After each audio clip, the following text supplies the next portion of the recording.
Hello and welcome to this episode of The Defenders on Sansad TV. And the subject of our discussion in this episode is a rather current and somewhat controversial one. It is the Armed Forces Special Powers Act, which has been in place largely across India's northeastern states, but at some stage was also implemented in Punjab, has been there in force in Kashmir from the 1990s, and there are very strong views about whether it should continue to be in force, should the armed forces, the paramilitary and the security forces be allowed the cover that it provides to proceed effortlessly with their operations, or should it be lifted to address public and political concerns. And we have two hands-on informed experts who will make us understand what the challenges are for the servicemen who operate in our northeastern states and in Jammu and Kashmir, and how the Armed Forces Special Powers Act can assist them, or was it becoming too much of an embarrassment every time an issue came into public light where the services were said to have gone a bit over the top. We have Lieutenant General Rameshwar Yadav. He, of course, retired as Director General Infantry, but was more importantly Director General of the Rashtriya Rifles, and therefore has very deep understanding of the challenges the services face and the soldiers face, particularly in Jammu and Kashmir. And we have probably the first ever additional DG of the BSF from the BSF cadre, Mr. P.K. Mishra, who has enormous experience of having served in various capacities across India's northeastern states. The Seven Sisters and more, as we would say. And Mishra Sahab, I want to understand from you that what was it that pushed the government into taking this decision finally, after so many attempts were made to remove the Armed Forces Special Powers Act, but there was always a counter-argument. So why was it now that the government chose to remove it, and how does it place restrictions on the services that operate in counterinsurgency areas? I'll tell you, I have watched it in Northeast in most of the states, all the 7 states. I have seen it when even I was operating there. I can well tell you, yes, it is a theory from 1942. The British government, it started for the Quit India movement on 15th August 1942. This was promulgated in India to apprehend all these freedom fighters, and in our independent India, it started from 1958. I am very clear that what happened in Punjab, let me go to first Punjab, when even I was operating Punjab in Border Security Force, and I can well tell that in 1977, absolutely the Armed Forces Special Power Act was withdrawn completely from Punjab. Let me go to Northeast. I can well tell you that in Tripura, it's now not there. Tripura is totally free from this. You go to Meghalaya. When I was IG in Meghalaya, I can well tell that things were different in Bodo areas, and also particularly in Meghalaya-Bangladesh border, when all these camps were there opposite to Meghalaya and they were penetrating, and there were a lot of operations against them in these areas. And go to Assam adjacent to that in Karbi Anglong. We had problem with even LF, we had problem with the PLA, we had problem with Alpha, we had problem with KNA. So things were different. Now I can well tell you why the Home Minister, the present Home Minister, he has withdrawn this Special Power Act, Armed Forces Special Power Act, from various states, particularly starting from, I'll tell you, starting from Arunachal, Assam, and then Nagaland and Manipur. Come to Arunachal. It's now hardly there in 7 districts, and even from 7 districts it has gone down. That history is known to us, sir. That's very what correct. I need to understand. Yes. How does it now place restrictions on the services operating in these 7 districts? Yes, I can well tell you the rest. You see, I will take you back to Mon. What has happened in Mon in Nagaland recently when this big incident occurred, when it was in fact definitely the information was there, but when in the field it was operated upon in the field, things were different. So one has to judge on the ground as to what exactly the situation is there. Okay, I'll come to that because yes, I have some counterinsurgency experience Very on correct. the ground, so we'll talk about it. General sir, Fine. I want to understand from you, you know, a seasoned infantry soldier like yourself,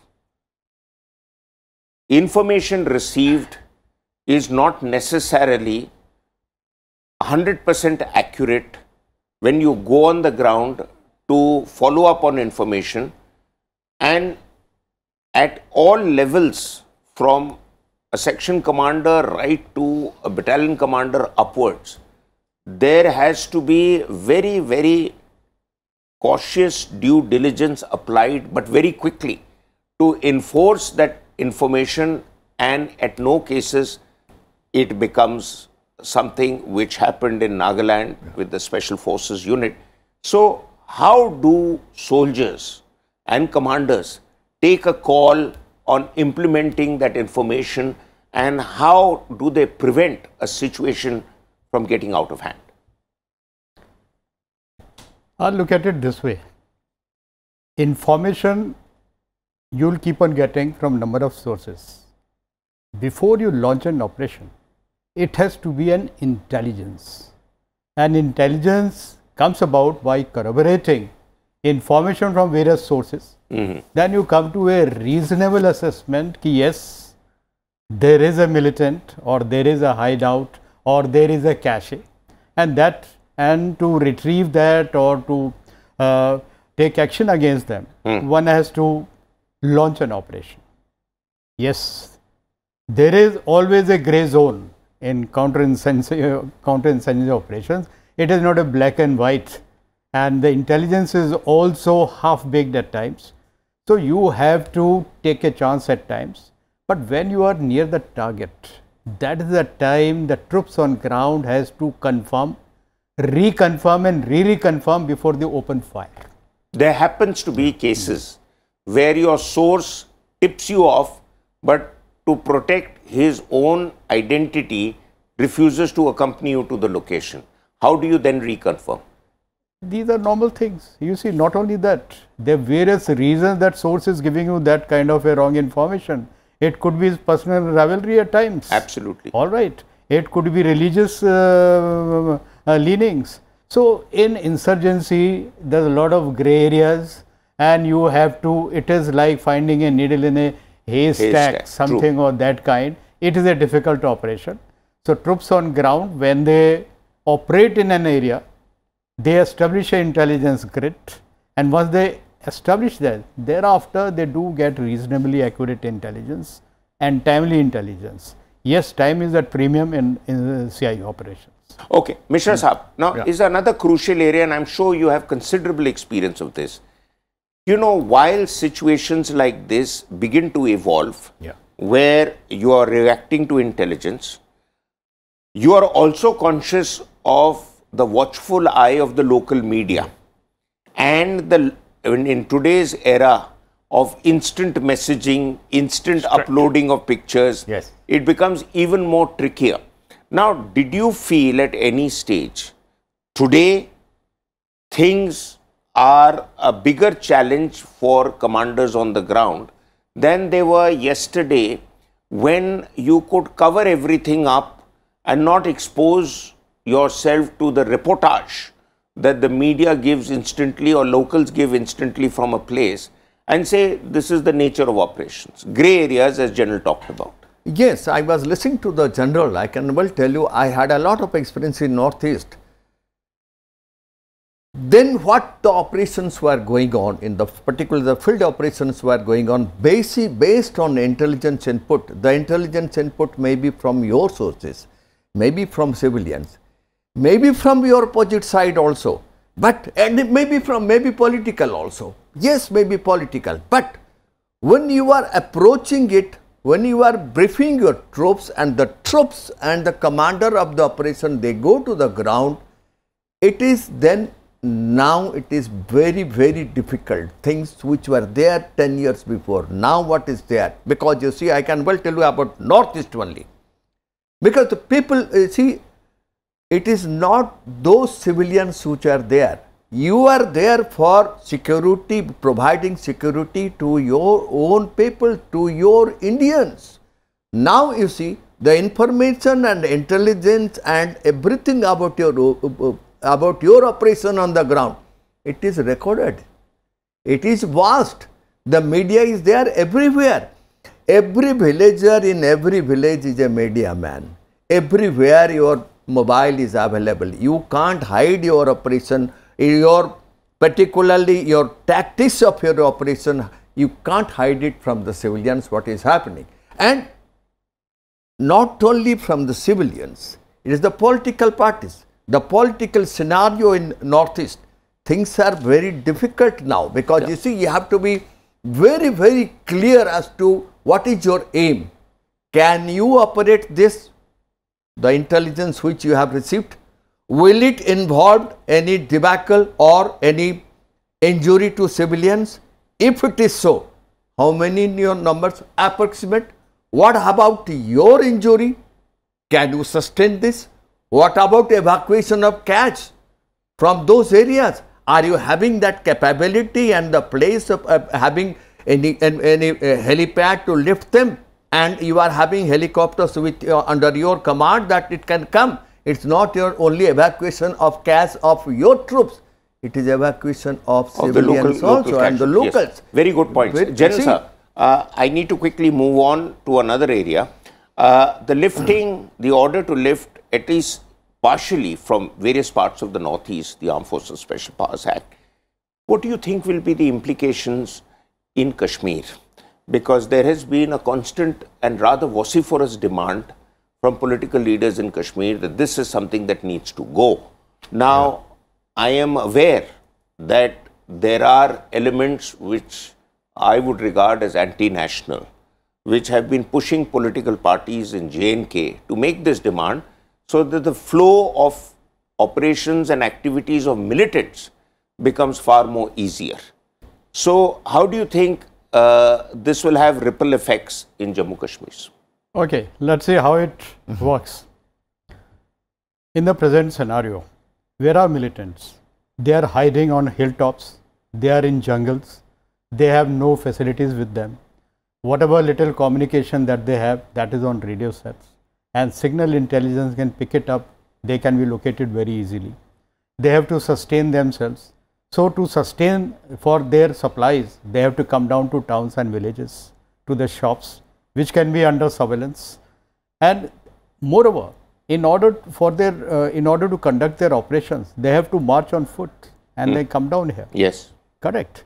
So, their firm base is in jungles and remote areas, far away from built up areas, and very difficult for them to operate. Yes, sir. Whereas, look at another scenario. If they are in downtown Kashmir, means Srinagar or Patan or Baramulla, anywhere. So, their firm base is in built up area where they have all kind of facilities. They are living a very luxurious life, and from that operating base they move out, conduct their operations, fire at security forces or whatever terrorist act they want to do, they can do it, and then come and merge with the local population. They can move by vehicles. Yes. Their communication network would be much better.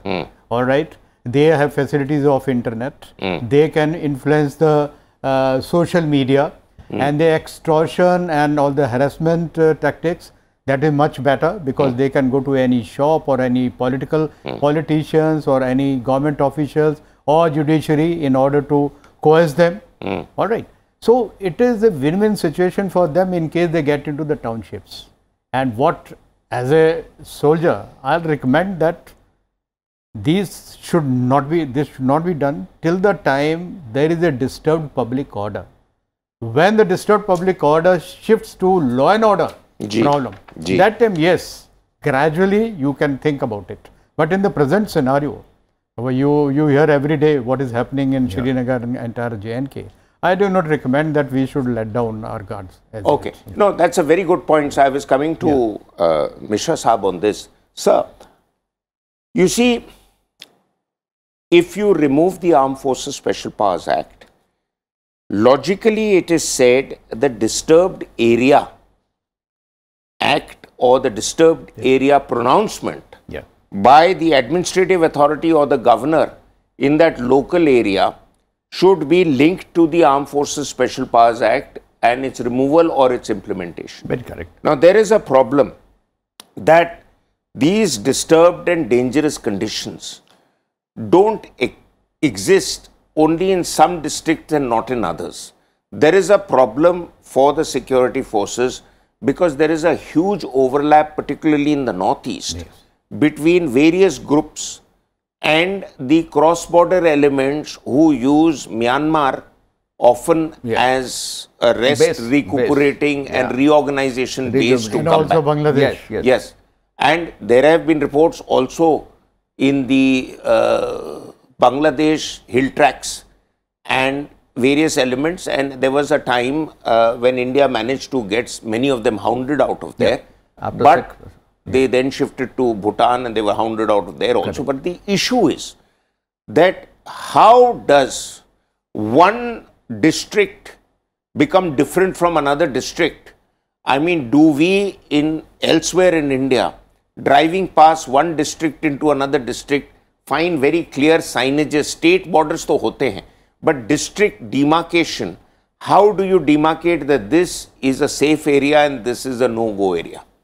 Yes, you have asked a very typical and tactical question, I can tell you. And you go to Northeast, but not only whole of Northeast, you go to Manipur. I'll tell you in Manipur how the Bishnupur and Chudachandpur, how it behaves. Bishnupur is totally different, Chandel is totally different, and Chudachandpur is totally different. I'll tell you why Chudachandpur. I've served there, sir. I'm aware. I can well tell you because like now Armed Forces Special Power Act has been removed from 23 districts, but and from one district in 3 police stations areas. Why 3 police stations areas? Because you see the area, it is all, you go to these areas, you will find the effect. The place is such, the locals and the sleeper cells, they are in league with the militants and they give them protection.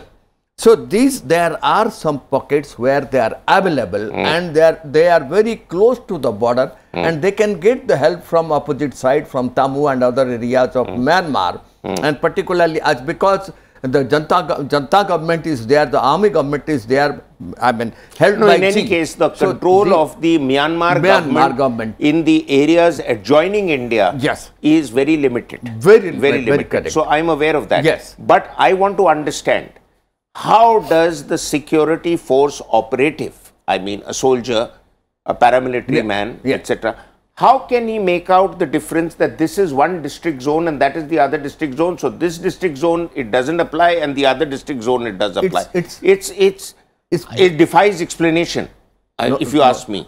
Absolutely. In disturbed area 1, even though it is there, this district, particular Chandel is there, whereas east of Imphal, it is not there. So, it is very difficult for our boys when they go for operation in Chandel, they cross over. It's only those battalions, those field troops who are there for more than 2 to 3 years and operating in that particular area, they will come to know. Otherwise, for a new battalion going, new companies going, they will take time to study the field and study the ground, and particularly you go to the hill area and jungle areas, it is very difficult. What is the district border? You go to Tulsi Dogri when it happened and the killing took place in Naxal areas in that area. They escaped to Odisha, Koraput area through Tulsi Dogri. I had been to Tulsi Dogri. It's very difficult to come down. This is from Chhattisgarh and this is from Odisha. You won't come to know. Okay. State boundary. Absolutely. So you are telling about the state boundary. You have explained what was my question. That's very difficult for the soldier on the Very ground to difficult, demarcate. yes. There are no signages, there are no boards. Nothing. So, it may sound politically correct to announce their removal Exactly. and addressing political constituencies and the efforts of the central government to try and appease people in the northeast, but it is a much bigger challenge on the ground. General sir, last possible question to you. Human rights cell is something that the army has been putting in place from 1993, well before that there was a Human Rights Commission established in October 1993. And the Human Rights Cell are, in a way, internal watchdogs that keep the conscience of the soldier in its place. And particularly in cases like Jammu and Kashmir, where there is a lot of drum beating about India's human rights and its human rights record, by the same countries abroad who have a terrible human rights record, even in the post-Second World War era, if you don't count what they did in World War II.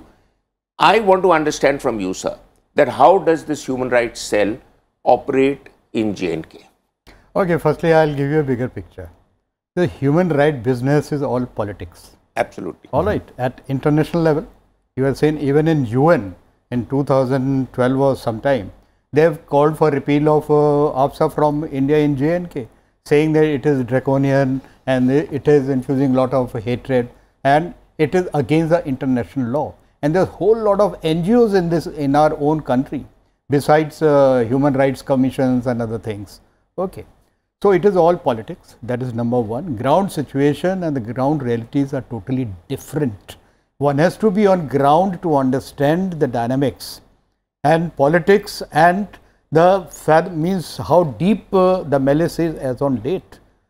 Minds have been subverted over a period of time. It is, and two generations have come up.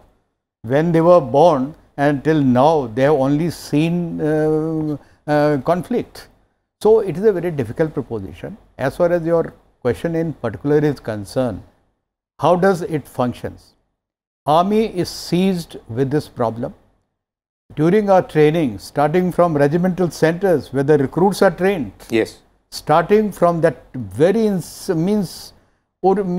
basic training, and till the time the troops are inducted into CI operations, they are briefed and briefed and briefed time and again. And do they still carry the placard in the pocket? If you remember, you carry 10 commandments. Yes. What are 10 commandments in your pocket? Is basically it are all value systems we would like to give, so that there is no HR violation at all. But despite of this, it is a grey zone battle. All right, you are fighting with shadows, you are fighting with invisible men with the weapon in their hand. We are fighting with people who merge into civil population. It's difficult to identify. Intelligence is very difficult to come about. So in all those environment, you do find collateral damage at times. But I can assure you one thing, it is never intended. It could be mistaken identity, it could be something else. But a soldier, through his value system, he will never ever try and injure or harm another person for anything other than carrying out his duty. In fact, in a TV debate more than a decade ago, I lashed out at one of the human rights champions from one of the international organizations to say, okay, if your contentions are what you believe in, why don't you go and spend a week with any unit in counterinsurgency area and see the conditions under which they operate, the mandate that is given to them, and how sincerely they fulfill it. Absolutely. If you get a ground understanding of that, then your armchair diktats on human rights and statistics that are churned out will make sense. Because right now, I have total understanding and total respect for our servicemen and our brothers in the paramilitaries and police forces who are going well beyond the call of duty to enforce what I believe, and I've understood it enough to say, are politico-military conflicts where the military can at best contain it and the politicians can only resolve it, provided they have the overall understanding of what concessions to make and where the line can be drawn. But until then, thank you very much for your wisdom and thanks for watching. Until our next episode, goodbye.